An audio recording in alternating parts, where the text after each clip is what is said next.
আসসালামু আলাইকুম ওয়া রাহমাতুল্লাহ। কেমন আছেন আপনারা সবাই? আলহামদুলিল্লাহি রাব্বিল আলামিন, আসসালাতু ওয়াসসালামু আলা রাসূলিহিল কারীম ওয়া আলা আলিহি ওয়া সাহবিহি ওয়া আহলি বাইতি আজমাইন। বাংলাদেশ জামাত ইসলামী ঐতিহ্যবাহী লক্ষ্মীপুর জেলা শাখা কর্তৃক আয়োজিত আজকের এই গণজামায়াতের বিশাল গণজামায়াতের সম্মানিত সভাপতি জেলা আমির জনাব মাস্টার রুহুল আমিন, মঞ্চে বসা কেন্দ্রীয় আঞ্চলিক এবং স্থানীয় নেতৃবৃন্দ, বন্ধু সংগঠনের সম্মানিত নেতৃবৃন্দ, আজকের জনসভায় উপস্থিত প্রিয় লক্ষ্মীপুর জেলার আপামর জনগণ, মিডিয়ার সম্মানিত বন্ধুগণ, আমি আল্লাহ রাব্বুল আলামিনের শুকরিয়া আদায় করছি। আজ থেকে ঠিক 1 বছর আগে এই লক্ষ্মীপুরের মাটিতে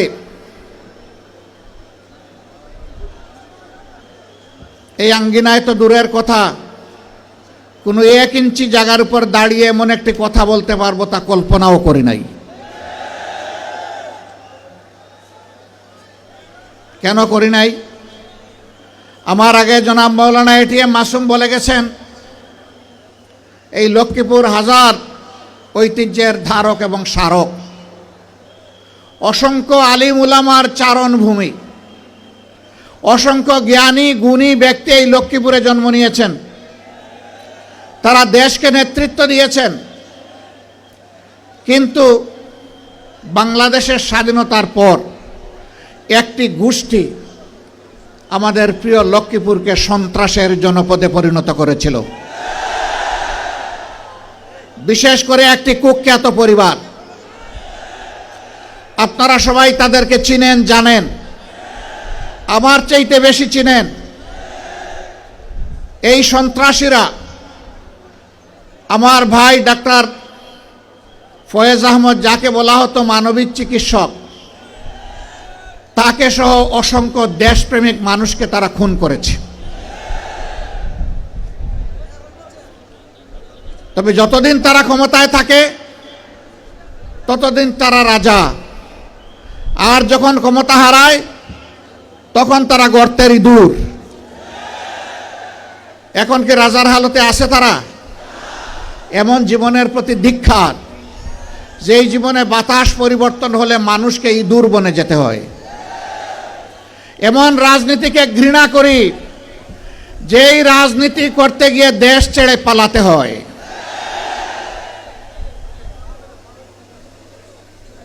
আসুন এমন জীবন গঠন করি, যেই জীবন সর্বাবস্থায় আমার জন্য সম্মানের হয়, ফাঁসির রশিতে ঝুললেও যেন সম্মানের হয়, ফাঁসির পাতাটোরের উপর দাঁড়ালেও যেন সম্মানের হয়, আবু সাইদের মতো বুক পেতে গুলি নিলে সেটাও যেন আনন্দের হয়। এমন জীবনই রাজনীতিবিদের জীবন হওয়া উচিত। প্রিয় সম্মানিত ভাইরা, এই 24-এর পট পরিবর্তনে লক্ষ্মীপুর একদিন আগে স্বাধীন হয়েছে। লক্ষ্মীপুরবাসীকে মোবারকবাদ। বাংলাদেশ স্বাধীন হয়েছে 5 আগস্ট অথবা 31শে জুলাই। আপনারা আল্লাহর পক্ষ থেকে স্বাধীনতা পেয়েছেন 4ই আগস্ট, কিন্তু বিনামূল্যে নয়, অতি উঁচু মূল্যে। 11টা তাজা প্রাণ এই শহরের মাটিতেই ঝরে গেল। জালিমদের হাতে এইভাবে যুগে যুগে যারা দুনিয়া থেকে বিদায় নিয়েছেন, আমি তাদেরকে গভীর শ্রদ্ধার সাথে স্মরণ করছি। মহান রবের দরবারে দোয়া করছি, আল্লাহ যেন তাদেরকে শহীদ হিসাবে কবুল করেন। আমি শ্রদ্ধার সাথে স্মরণ করছি আমার অভিভাবক, আমার প্রিয় নেতা জনাব মাস্টার শফিকুল্লাহকে। আমি স্মরণ করছি আমার সিনিয়র সহকর্মী জনাব অ্যাডভোকেট আবুল কাশেমকে। এরকম যারাই এই জমিনে তিলে তিলে কষ্ট করে মানুষের কাছে ন্যায় এবং সত্যের দাওয়াত, ইনসাফ কায়েমের আওয়াজ পৌঁছে দিয়েছিলেন। আজকের এই জনসভা তাদের কষ্টের ফসল। আল্লাহ তাআলা তাদের সকলকে ক্ষমা করুন। আল্লাহ তাআলা তাদেরকে অত্যন্ত উন্নত মর্যাদা দান করুন। তাদের স্বপ্নের বাংলাদেশ গড়ার জন্য আমাদেরকে আল্লাহ শক্তি দান করুন। প্রিয় ভাইরা, 53টি বছর এক এক করে চলে গেল। আমরা আসলেই সত্যিকার অর্থে স্বাধীনতার স্বাদটা পেলাম না। এর আগেও 47-এ একবার আমরা স্বাধীন হয়েছিলাম, তখনও পেলাম না। এখন 24-এ মানুষ বুক ভরা আশা নিয়ে, বুক পেতে দেওয়া গুলি নিয়ে মানুষ আশা করেছিল যে 24-এর পরে সমস্ত দুঃশাসন এবং সমস্ত দুর্নীতির অবসান হবে। আমরা কি মুক্ত হতে পেরেছি? আমাদের সন্তানেরা একটা বিশাল স্বপ্ন নিয়ে তারা জীবন দিয়েছিল। আমাদের প্রিয় সন্তান বুক পেতে ডানা মেলে বলেছিল, বুকের ভিতরে তুমুল ঝড়, বুক পেতেছে গুলি কর। কি সেই ঝড়? সেই ঝড়টা ছিল সমাজের অন্যায়, অবিচার, দুর্নীতি এবং দুঃশাসন। কোন যুগেই যুবকরা কখনো দুর্নীতি এবং দুঃশাসনকে সমর্থন করে না, বরঞ্চ তার বিরুদ্ধে গর্জে উঠে, প্রতিবাদ করে, প্রতিরোধ করে, যুদ্ধ করে বিজয়ী হয়। হয় শহীদ হয়, না হয় গাজী হয়, মাঝখানে আর কিছু থাকে না। এরা এই আন্দোলন করতে গিয়ে শত শত যুবক, শ্রমিক, মেহনতি মানুষ, সাধারণ মানুষ জীবন দিল। 34,000 মানুষ গুরুতর আহত হয়ে পঙ্গু হয়ে গেল। কারো দুটি চোখ নেই, কারো দুটি পা নেই, কারো এক পা নেই, কারো এক হাত নেই। কেউ মেরুদণ্ড গুলিবিদ্ধ হয়ে বাসায় কিংবা হসপিটালে একটা জীবন্ত লাশ হয়ে আছে। উঠে বসতে পারে না, নিজের প্রয়োজন সারতে পারে না। তাকে চালানোর জন্য 1 বা 2 জন মানুষের সহযোগিতা প্রয়োজন হয়। এত ত্যাগের পরে সমাজে অন্তত লক্ষ্মীপুরে কোনো চাঁদাবাজি নাই। লক্ষ্মীপুরে চাঁদাবাজি আছে? শিওর আপনারা? এখানে কোনো দুর্নীতি নেই? এখানে কেউ কোনো কিছু অন্যায়ভাবে দখল করে না? এই সবগুলো আছে। যারা এগুলা করেন তারা কোন দলের, তারা কোন ধর্মের, তারা কোন প্রজাতির, তারা কোন গোষ্ঠীর, এটা না দেখেই বিনয়ের সাথে অনুরোধ করব, বন্ধুরা দয়া করে ওই শহীদদের রক্তের প্রতি একটু সম্মান দেখাও। আমাদের শহীদদের রক্তকে তোমরা অপমানিত করবা না। এ অপকর্ম ছেড়ে দাও। তোমাদের যদি খাওয়ার অভাব হয়, আমরা আশ্বস্ত করছি এই সমস্ত মানুষগুলা মিলে আল্লাহ আমাদেরকে যে নিয়ামত এবং রিজেক দিয়েছেন আমরা ভাগ বাটোয়ারা করে খাবো। তবুও তোমরা চাঁদাবাজি ছেড়ে দাও, দখল বাণিজ্য ছেড়ে দাও, তোমরা মানুষকে কষ্ট দিও না। আলহামদুলিল্লাহ, বাংলাদেশের জনগণ সাক্ষী, বিশ্ববাসী সাক্ষী। 2009 সালের 10 জানুয়ারি আওয়ামী লীগ ক্ষমতায় আসার পর 2024 সালের 5ই আগস্ট পর্যন্ত যেই দলের সবচেয়ে বেশি সংখ্যক শীর্ষ নেতাকে খুন করেছে তার নাম হচ্ছে বাংলাদেশ জামাত ইসলামী। এক এক করে 10 জনকে খুন করেছে, আর আল্লাহ একজনকে বাঁচিয়ে রেখেছেন। তিনি হচ্ছেন আমাদের ভাই এটিএম আজহারুল ইসলাম। আফসোসের বিষয়, 6টি মাস চলে গেল, বাংলাদেশ ফ্যাসিবাদীদেরকে তাড়ালো, কিন্তু ফ্যাসিবাদের বোঝা এখনো এটিএম আজহারুল ইসলামের ঘাড়ের উপরে রয়ে গেল। এক এক করে জাতীয় নেতৃবৃন্দ সবাই বের হয়ে আসলেন, এখনো আজহারুল ইসলাম অন্ধকার প্রকোষ্ঠে থেকে গেলেন কারাগারে। তাই আমি মনের কষ্ট নিয়ে সেদিন বলেছি যে আজহার ভাইকে ভিতরে রেখে আমি আর বাইরে থাকতে চাই না। 2009 সালের 10 জানুয়ারি আওয়ামী লীগ ক্ষমতায় আসার পর 2024 সালের 5ই আগস্ট পর্যন্ত যেই দলের সবচেয়ে বেশি সংখ্যক শীর্ষ নেতাকে খুন করেছে তার নাম হচ্ছে বাংলাদেশ জামাত ইসলামী। এক এক করে 10 জনকে খুন করেছে, আর আল্লাহ একজনকে বাঁচিয়ে রেখেছেন। তিনি হচ্ছেন আমাদের ভাই এটিএম আজহারুল ইসলাম। আফসোসের বিষয়, 6টি মাস চলে গেল, বাংলাদেশ ফ্যাসিবাদীদেরকে তাড়ালো, কিন্তু ফ্যাসিবাদের বোঝা এখনো এটিএম আজহারুল ইসলামের ঘাড়ের উপরে রয়ে গেল। এক এক করে জাতীয় নেতৃবৃন্দ সবাই বের হয়ে আসলেন, আমি সরকারকে অনুরোধ করেছি আগামী 25 তারিখ আমি স্বেচ্ছায় নিজেকে আইনশৃঙ্খলা বাহিনীর হাতে তুলে দিয়ে বলবো আমাকে গ্রেপ্তার করুন এবং আমাকে কারাগারে পাঠান। যেদিন আজহারুল ইসলামের মুক্তি হবে তার পরের দিন আমার মুক্তিটা দিয়েন। 13টি বছর কারাগারের অন্ধকার প্রকোষ্ঠে দুকে দুকে জীবনের সাথে তিনি লড়াই করছেন। এই সময়টা প্রিয়তমা সহধর্মিণীকে তিনি হারিয়েছেন। এই সময়টা তার পরিবার ছিন্ন ভিন্ন হয়ে গিয়েছে। সেই মানুষটার উপরে আর জুলুম করবেন না, দয়া করে তাকে এখনই মুক্তি দেওয়ার ব্যবস্থা করুন। যদি মুক্তি না দেন, বাংলাদেশ জামাতে ইসলামীকে সরাসরিভাবে আককরি করতে এই দেশের 3 কোটি প্রাপ্তবয়স্ক মানুষ সমর্থন করে এই 3 কোটি মানুষকে জেলে নেওয়ার জন্য প্রস্তুত হয়ে যান।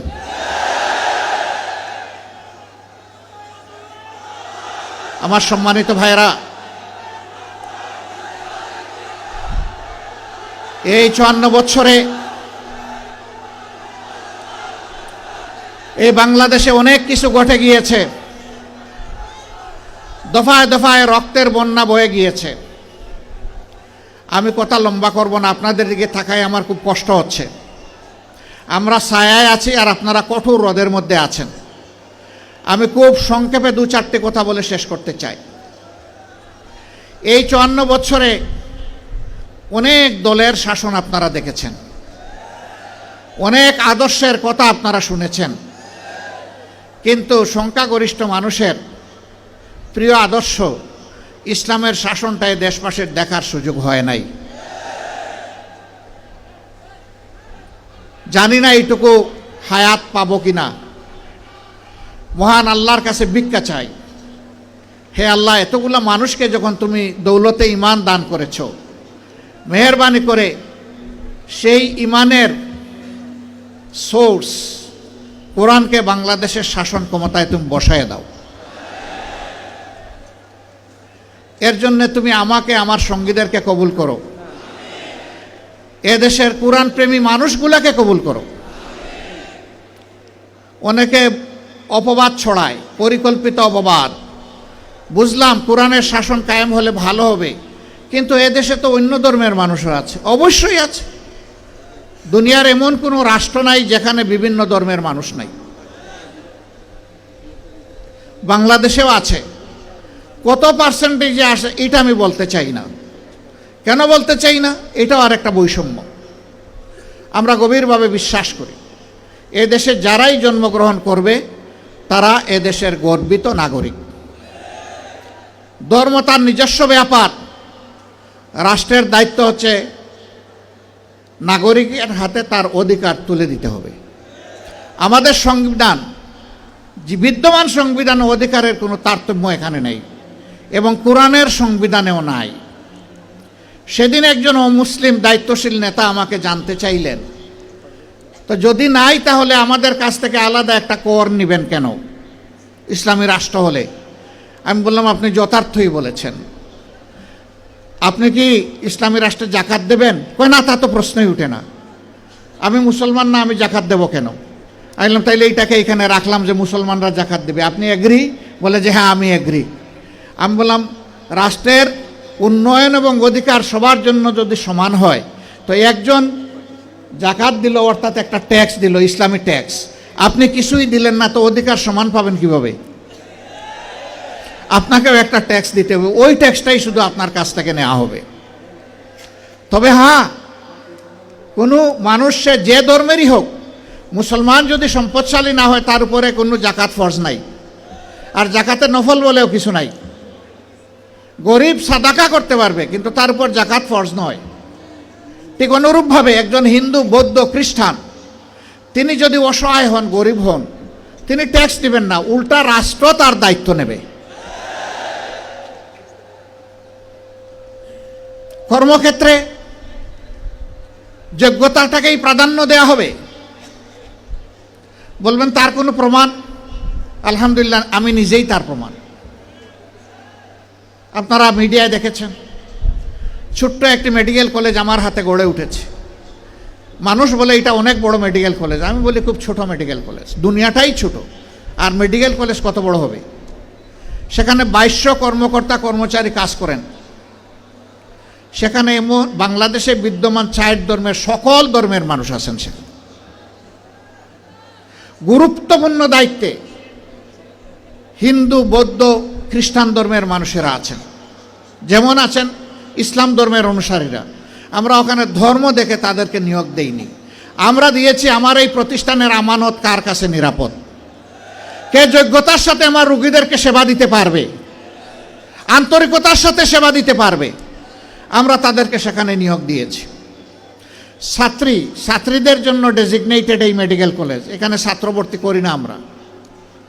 সেখানে এটাও আমরা দেখি না যে এই ছাত্রীটা কোন ধর্মের, আমরা দেখি আমরা একটা মানবিক ছাত্রী এবং একটা মানবিক চিকিৎসক তাকে দিয়ে তৈরি করতে পারবো কিনা, এমন যাদেরকে পাই আমরা তাদেরকে সেখানে ভর্তি করি।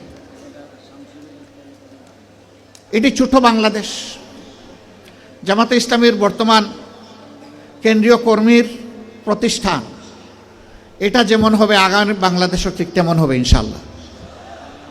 একজন সাংবাদিকের মুখের দিকে তাকাইয়া মনে হলো হি ইজ কনফিউজড, তিনি আমার কথা আশ্বস্ত হননি। আমি তাকে পাশে ডাকলাম, ডেকে বললাম আপনাকে ছোট্ট একটা অনুরোধ করব। কই বলেন? আমি বললাম যে কালকেই আপনি একটু সিলেট যাবেন, গিয়ে নিজ চোখে দেখে আসবেন, মনের মতো করে মানুষগুলোর সাথে কথা বলবেন, কর্মকর্তা কর্মচারী, ছাত্র, এখানে ছাত্রী যারা আছে তাদের সাথে কথা বলবেন। এরপরে আপনি আপনার মনের মতো করে রিপোর্ট করবেন। যদি আপনি কিছু মনে না করেন, যেহেতু আমি দাওয়াত দিয়ে নিচ্ছি, যাতায়াত খরচটা আমি দিতে চাই। আর যদি মনে করেন যে আমি যাতায়াত খরচ দিলে আপনি বায়াসড হয়ে যাবেন, আমার প্রতি একটু ঝুঁকে পড়বেন, তাহলে এই কষ্টটা ত্যাগটা আপনি স্বীকার করবেন। বললো যে আপনাকে ধন্যবাদ, আমাকে যাতায়াত খরচ দিতে হবে না, আমি কথা দিচ্ছি আমি যাব। তিনি গিয়েছিলেন, তার মতো করে তিনি একটা রিপোর্ট জাতির সামনে তুলে ধরেছেন। আমি দেখেছি তিনি ন্যায়সঙ্গত রিপোর্ট তুলে ধরেছেন, বাড়াননি কমাননি, ধন্যবাদ তাকে। এরপরে ভয় দেখানো হয় যে ইসলামী রাষ্ট্র হলে মহিলাদেরকে ঘরের ভিতর থেকে আর বাইর হইতে দেওয়া হবে না। আচ্ছা, আমার মা যতদিন বেঁচে ছিলেন তিনি কি বের হন নাই? আমি কি বন্দি করে রেখেছিলাম? আমার স্ত্রী, আমি কি তাকে বন্দি করে রেখেছি? তিনি তো পার্লামেন্টে একজন সদস্যও ছিলেন, তিনি একজন চিকিৎসক, চিকিৎসা পেশায় নিয়োজিত ছিলেন। আমার 2 মেয়ে 1 ছেলে আল্লাহর দান, তারাও চিকিৎসক, তারাও তো তাদের স্বস্বক্ষেত্রে জাতিকে সেবা দিচ্ছেন। তো কই, আমি তো বন্দি করে রাখলাম না তালা দিয়ে। আমার মাকে, আমার স্ত্রীকে, আমার সন্ততিদেরকে আমি যদি এইভাবে তাদের অধিকারের জায়গাটা তাদের হাতে তুলে দেওয়ার পক্ষে থাকি, আমি কথা দিচ্ছি ইসলামী দেশ হলে এদেশের শাসকেরা সেই অধিকার আমাদের মায়েদের হাতে তুলে দিবেন ইনশাআল্লাহ। বাড়তি 2টা জিনিস তারা ভোগ করবেন, এখন যে 2টার কোনোটাই নাই। একটি হচ্ছে সামাজিক নিরাপত্তা, আর একটি হচ্ছে তাদের মর্যাদা। ইনশাআল্লাহ সেই 2টাও সেদিন তারা ভোগ করবেন এবং নিজেকে বাংলাদেশের একজন নাগরিক হিসাবে পরিচয় দিয়ে তারা গর্ববোধ করবেন। সেই বাংলাদেশি কোরআনের আলোকে তৈরি হবে ইনশাআল্লাহ।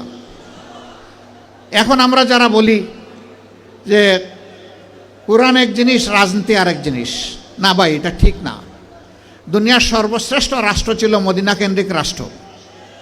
সর্বশ্রেষ্ঠ শাসক ছিলেন মুহাম্মদুর রাসূলুল্লাহ সাল্লাল্লাহু আলাইহি সাল্লাম।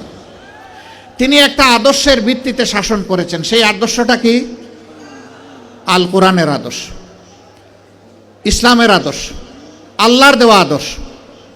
তাহলে তিনি যে আদর্শে দেশ শাসন করার কারণে একটি জাহিলি সমাজ পরিবর্তন হয়ে সোনালী সমাজ হয়ে গেল, সেই আদর্শকে যদি আমরা আবার আমাদের সমাজে গ্রহণ করে নেই, তাহলে বাংলাদেশের এই সমাজও ইনশাআল্লাহ সোনালী সমাজে পরিণত হবে।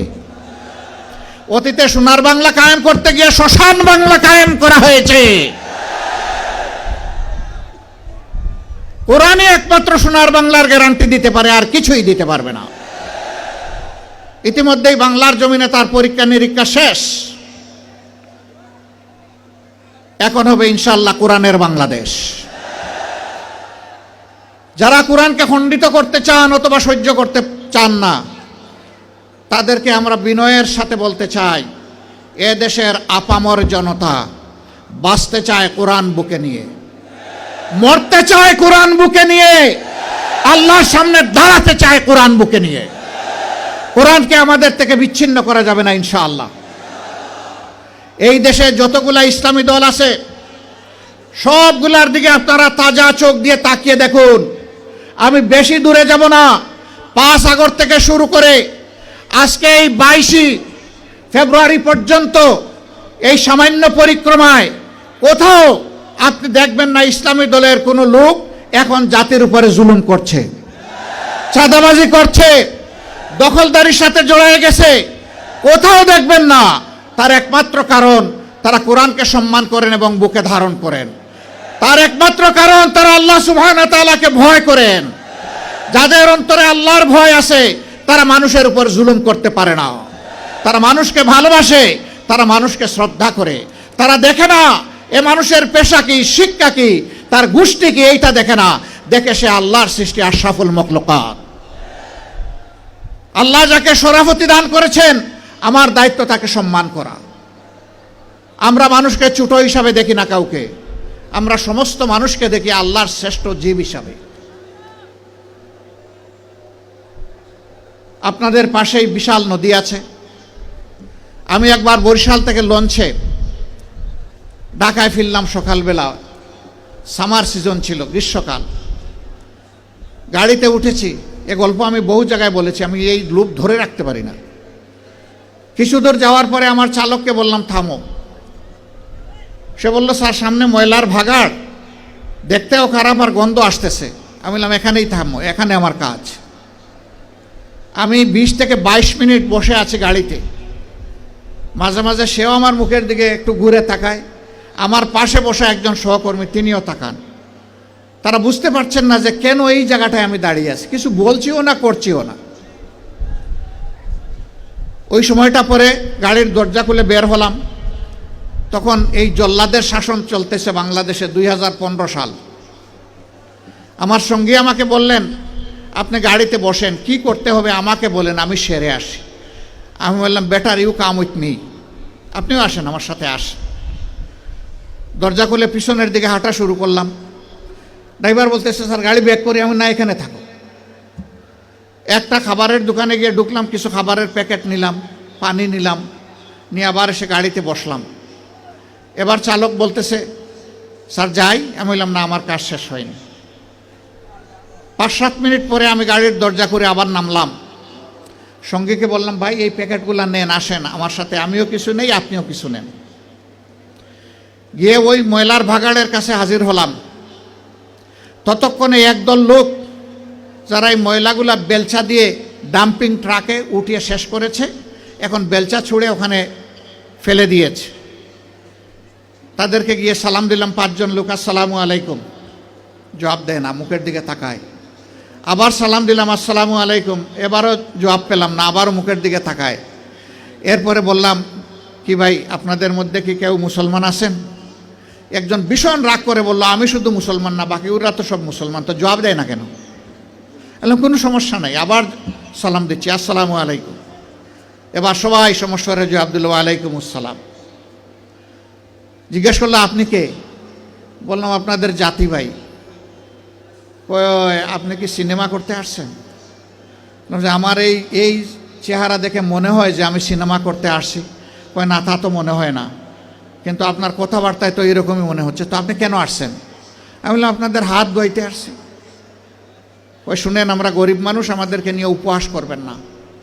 আমি বললাম আল্লাহর কসম আমি উপহাসও করতে আসিনি। তাইলে আপনি আমাদের হাত ধোয়াবেন কেন? আমি বললাম তোমরা সমাজের হাত ধোও, একটা দিন অন্তত তোমাদের হাত ধোয়াই। কই আমাদেরকে ছেড়ে দেন, আমাদের অনেক কাজ, বুঝতে পারছি না আপনি কি জিনিস। আমি বললাম যে আমি বড় শক্ত জিনিস, হাত না ধুইয়া তোমাদেরকে ছেড়ে দেব না আমি। রোদের মধ্যে ঘামতেছে, একজন রাগ করে বললো এই দে, উনার এত শখ জাগছে, দে হাত দে, আমারটা আগেই দিচ্ছি। তো উনি হাত দিল, আমি ধোয়াই ঠোয়া খসলাইয়া পরিষ্কার করে বললাম ভাই অনেক শুক্রিয়া তোমাকে। একজন একজন করে হাত দেয় আর খিলখিলাইয়া হাসে। আমার ধারণা আমাকে দেখে মনে করছে পাবনার হেমায়েতপুর থেকে ছুটে আসা কোনো পাগল ছাড়া আর কিছু হবে না। হাত ধোয়ানো শেষ, এবার আমার দুই সঙ্গীকে বললাম যে একটু খাবারের প্যাকেটটা দেন। বললাম না না, এগুলো লাগবে না। বললাম কেন লাগবে না ভাই? তোমরা তো চাওনি, আমি খুশি হয়ে দিচ্ছি, একটু নিবা না? জি না জি না জি না, এগুলো আমি বললাম যে বলো তাইলে কোনটা থেকে খেতে হবে, আমি আগে খাই একটু, তারপরে নিয়ে যাও। তখন একজন বলে তাইলে ঠিক আছে দিয়া দেন। আমি বললাম হ্যাঁ, দুনিয়া অনেক কিছু ঘটে। হাতে নিল, নেওয়ার পরে একজন একটু দীর্ঘ শ্বাস ফেলে বলল, তাহলে আমরাও মানুষ। আমি বললাম কেন এই কথা বললেন কেন? জি না, আপনাদের মতো মানুষেরা আমাদেরকে মানুষ বলে না, বলে আমরা সুইপার, বলে আমরা মেথর। আমাদের কাছে কেউ দাঁড়াইতে চায় না, কোনো রাস্তা দিয়ে আমরা হাঁটলে মানুষ সরে যায়। সমাজের মানুষ আমাদেরকে অচ্ছুত মনে করে, এদেরকে ছুঁইলেই জাত যাবে। আমি হাত জোড় করে বললাম, সোফা কাপড়ের ছোট লোকদের পক্ষ থেকে আমি তোমাদের কাছে ক্ষমা চাই, আমাকে ক্ষমা করো, আমাদেরকে ক্ষমা করো। আমি আর চোখের পানি ধরে রাখতে পারিনি, টপ টপ করে আমার চোখ থেকে পানি পড়ল। যে মানুষগুলো তাদের জীবনের পরিশ্রমের বিনিময়ে সমাজের চাকাটাকে চালু রাখে, আমরা কিনা তাদেরকে মানুষ বলি না, আমরা তাদেরকে সুইপার বলি, মেথর বলি। আমরাই কমজোর। আমি কাঁদতে কাঁদতে এসে আমার গাড়িতে, আর ওরা আমার সাথে কেঁদে কেঁদে তাদের গাড়িতে উঠে গেল। সম্মানিত ভাইয়েরা, কেন এই ব্যবধান? এদের ছাড়া কি এই সমাজ চলবে? যদি না চলে তারা, তাইলে এই সমাজে তারা একটু স্বীকৃতি পায় না কেন? একটু মর্যাদা কেন পায় না তারা? এটা পায় না এই কারণে, এই শাসনটা আল্লাহর দেওয়া বিধান অনুযায়ী নয়, এই কারণেই পায় না। যদি আল্লাহর দেওয়া বিধান অনুযায়ী পাইতো, তাহলে ওরাও নিজেদেরকে সম্মানিত মনে করত, তাদের মুখ দিয়ে এই কথা বের হয়ে আসতো না, যাক আজকে বুঝতে পারলাম যে আমরাও মানুষ। আক্ষেপে সুরে এই কথা তারা বলতো না। ভাই, আমরা এইরকমই একটা মানবিক বাংলাদেশ চাই। এই বাংলাদেশটাকে আমরা সবাই চাই, শিওর সবাই চাই। আল্লাহকে হাত তুলে দেখান। হে রাব্বুল আলামিন, তুমি সাক্ষী থাকো, আল্লাহ তুমি সাক্ষী থাকো, আমরা তোমার কোরআনের ভিত্তিতে একটা ইনসাফের মানবিক বাংলাদেশ চাই, যেখানে মানুষ সবাইকে সম্মান করবে, ভালোবাসবে। এই বাংলাদেশটা আল্লাহ তুমি আমাদেরকে দান করো। হে তরুণ যুবকেরা, জেগে উঠো। যেই সমাজের তরুণরা জেগে উঠে, সেই সমাজকে আল্লাহ বদলায় দেন।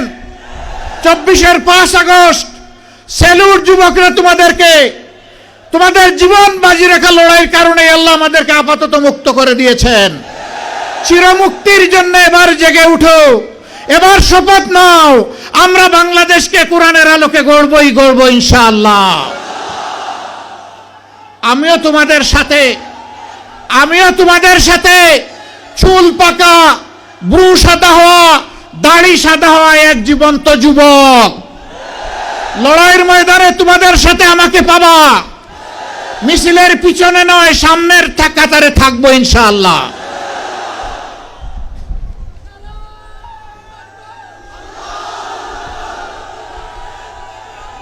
আমাদের যুবকেরা আমাদের স্বপ্ন, আমাদের যুবকেরা আগামীর বাংলাদেশ।